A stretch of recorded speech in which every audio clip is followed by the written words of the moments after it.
Welcome to my presentation on becoming a research software engineer with Julia.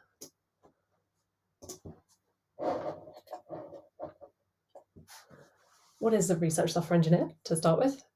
This is someone who combines expertise in both programming and research. One common RSE career trajectory is to start out as a researcher in academia and become more focused on software over time. This is the original sector in which this term was coined to define those academic developers who didn't really have a job title or a career path as such. So this is the pattern my own career path followed. And I had the good fortune to pivot into RSE work and start learning Julia simultaneously. So in this talk, I'm going to share my experience of some tools and features of Julia that helped me to adopt good software engineering practices as I was both learning Julia and becoming an RSE. So to start with, the array of performance testing tools available in Julia. Benchmark tools.jl with its two useful macros. This is a good way to start timing your code and monitoring the performance of it. So the nice thing about benchmark tools is it runs samples, so you get a statistical sense of how fast your code runs. And what I like about this in Julia particularly is it's just so easy. You can just add that to your environment, annotate the code you want to time with a macro, and you've got information about the timing of your code, the performance of your code. So in addition to that, there's timer outputs, which are really good because you can annotate a whole pipeline with timer outputs and see a breakdown after you run a longer piece of code of which pieces of the code take longer or are more performant. And then there's profile in base and profile view if you want to get like a nice readout of the performance of your larger piece of code.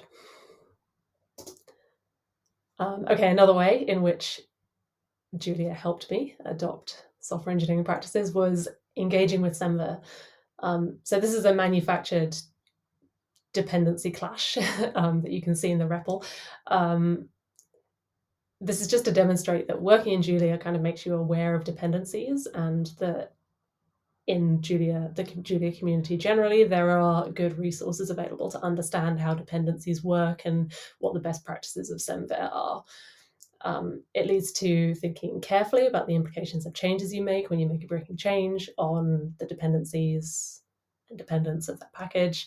And I found personally that made me think more carefully about what I defined as public and private API, because I was just more aware of the implications of semantic versioning. Okay, writing type-stable code, which I've called similar to listening to the compiler. So as we probably know, Julia can compile highly optimized code for types encountered at runtime. This optimization depends on the compiler being able to perform type inference. So this is where it's important to write type-stable code and to be type-aware when you're writing Julia.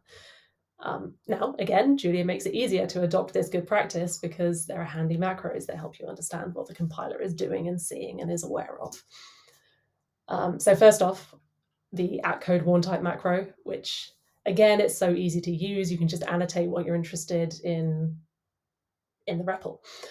It shows you a representation of the code, partway to machine code, annotated with types, and non-concrete types be shown in red. So I've got an example function which has an unstable type return and the output from code warn type. So it highlights very conveniently where you have type instability that you should be aware of. And if you want, you can go deeper into what the compiler is doing. You can go to code lowered, code typed, and if you want to see something colorful and harder to read, code LLVM and code native. So there's all kinds of levels that you can go down, and there's further that you can dig into the compiler. So this is nice. I think this is one of the things that makes Julia really unique. It's easy to start on a road to understanding what is going on deeper inside the code. And on the flip side, you can also start talking to the compiler fairly easily as you start learning Julia. So in addition to it, listening to the compiler, you can also give it hints to make certain optimizations.